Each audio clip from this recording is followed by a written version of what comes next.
fact that immigrants are kind of shut out, as you mentioned earlier. If they're trained in healthcare and they can't get credentialed in this country, they have no alternative but to become entrepreneurs. So you have the structural explanation and then the immigrant character. I don't know if character is the right word, but just the immigrant spirit somehow is conducive to entrepreneurship. So you think it's fair to say that people who are immigrants are more likely to be ambitious in that sort of way, and America is a place where they can see that ambition being fulfilled? Is it fair? I think there are two things to that. One is they see the opportunities clearly, as opposed to some of our younger people who have been conditioned in our country to look towards certain professions. So I think they see greater opportunities. And I think, as was mentioned, they are risk takers. If you look throughout the history of our nation, it was mentioned earlier, you go back even before the revolution, every critical period in our nation's history, from the revolution to the industrial revolution, from an agrarian economy to a more industrial economy, and then in the 50s, another wave of technology, now STEM, every single critical point where innovations have created an explosion in opportunities, it's really been immigrants that have been able to supply the workforce in order to fuel those watershed changes in our nation. And I think that is part of the risk taking. They see the opportunity, they leave their home. I have personal experience. I'm a son of immigrants who did exactly that. They left their homeland to come, not in STEM field, but in Roebling Steel. That's why they came to this country specifically. And that was a period, turn of the century, and what have you, where we needed the workforce. So I think it's seeing the opportunities and willing to take the risks. I think they're the two most important ingredients. Is there any breakdown in your study or in other studies of percentage that are undocumented immigrants versus immigrants that are here legally, especially in like the home health care agency? Because I think there's a perception that, whether real or not, right, that undocumented immigrants are, day laborers and not providing technical skilled work. Yeah, I don't know that we covered here, Maggie. I don't know if there's anything that you're aware of in any of the studies that you look at that shows that differential. Yeah, that's something that I can definitely follow up with the report authors to get an answer for you on. Is your question the extent to which undocumented people are working as entrepreneurs? Yeah, like in some of the fields that you guys mentioned, I mean, they are very large percentages. So I'm wondering, like, whether any of that is undocumented immigrants and whether they can even access certain fields because of their status. I would say a substantial number of undocumented immigrants are working as entrepreneurs because they're shut out of the regular job market in many cases, so that's the only opportunity for them to earn a gainful living.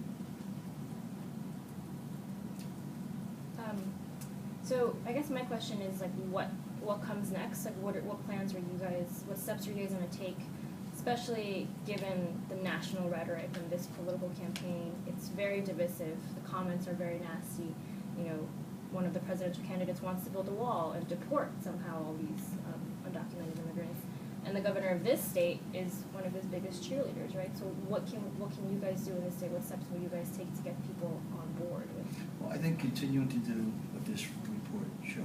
I mean, continuing to highlight the issue, to present the data as it is, to talk about what our needs are. And in this state, I think the governor, regardless of his affiliations with any candidates, I think has recognized in the past that immigrants are a very, very important part of our economy in New Jersey.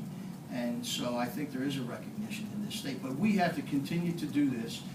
Just speaking for myself, I think, until this, what I call a silly season, is over, and we do have a new president and somewhat of a new Congress, I think until that happens, there's not going to be any real movement on the issue at all. So I just think we need to be vigilant. I think we need to continue to keep this in the forefront. And as in the past, our coalition has gone to Washington, D.C.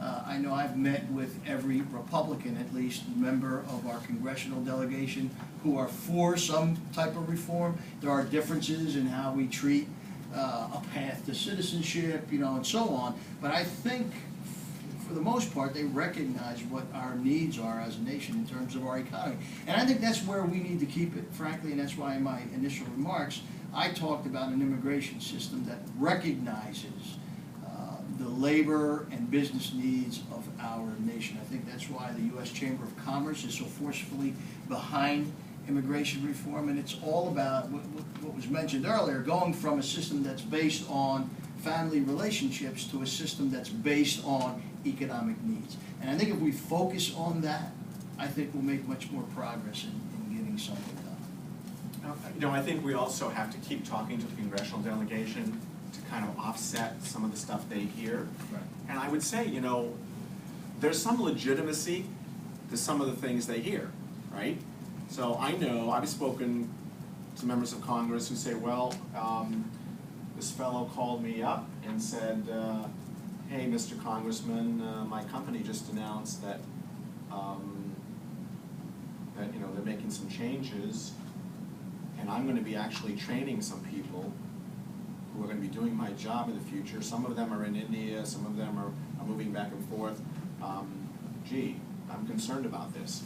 So members of Congress hear those kind of stories. They're real stories. We shouldn't dismiss them. So we have to keep at least talking about this issue and the importance of it in terms of getting it resolved. But we shouldn't, you know, we should need to understand that there are people communicating with the congressional delegation about real things happening in the economy. And we, you know, I mean, you talked about the national election. Well, trade is also a huge issue, and the whole issue of, well, who's getting helped by trade and who's getting hurt by trade. And so our members of Congress hear from people who are getting hurt by trade, and it kind of dovetails in sometimes to the immigration issue. And so the business community has to keep talking to the members about why this is important, why this is overall good for the economy, and why we can do things if we can get some new legislation, frankly, hopefully, that attacks some of those issues, make the system more fair for people and more understandable. So even though I agree with Bob, nothing's happening in the next 2 or 3 months, that doesn't mean we can't be talking to decision makers, because hopefully come January, February, You ready? this immigration issue is going to be front and center again in Washington.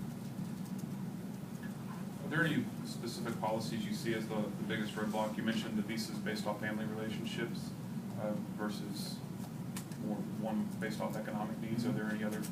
I mean, to big me, policies? that's the biggest piece, you know, to fix that and have a, you know, a policy that recognizes whether it be STEM, whether it be farm workers. In our region here in Mid-Jersey, a real big need is home and garden workers. I hear from our members in that industry all the time about how they can't find workers, you know, for the jobs that they have. So I think that's the biggest stumbling block. I think this whole idea of the current undocumented immigrants, I think there needs to be a solution to that one way or another. But they're my personal opinions. I think we need to have a better system of verification. Much of this was part of the compromise bill, the Senate bill that was being discussed a little while ago. So I think there's some of the key in it, you know, verification, changing the quota system to be based on, you know, economic needs, and then dealing with the issue of the current undocumented. To me, they're the three major issues. Do you guys support the executive actions, DAPA and DACA? Because those are very much tied to keeping the families together and the parents, you know, the dream. Well, I don't know that this group has taken a position on that or not. I could only speak for my chamber. We have not. I mean, what we're interested in is doing whatever we do. It has to be legal within the framework of the law. So I can only speak for my chamber. That's how we view that. I think one other issue that deserves some attention is the missed opportunity in not providing more legal channels for international students to remain in the United States, particularly students in STEM fields. I mean, right now we have a situation where precious few of them are able to stay, and many of them go back and, you know, become entrepreneurs in their own country, and they're competing with us, whereas they would have wanted to stay in the United States if they had the legal opportunity to do so. And I would say with regard to DACA and DAPA, I mean, I see them just as stopgaps until such time as we have comprehensive immigration reform. I don't think anyone, even a permanent solution to the problem. I can tell you an example is Chile. I mean, they have a recruitment, and even Canada, a recruitment effort going on to take these students that we're talking about that can't stay in the United States to their countries for the very same reasons, that they have needs in those various fields. So we are at a competitive disadvantage when it comes to that particular sector. Anything else? Just, is this the first time you guys come up with such a report in the state, and the first time you take a strong position on this issue, or No, not historically at you've all. done I mean, this? we've been at this for some time. Okay. As I mentioned earlier, a report was issued 2-3 years ago. 2 years ago, yeah. 3 years For ago? the same group? Yeah, so that was issued. This is kind of an update of that and, you know, more current information. So no, we've been at this for some time, collectively, trying to get some reform. You know, and it's not, you can even go back to an earlier report that was done in 2008, I believe, by researchers at Rutgers University, again, looking at the role that immigrants play in New Jersey's economy, which reach some of the same conclusions. So there's a research base for some of the policy recommendations in the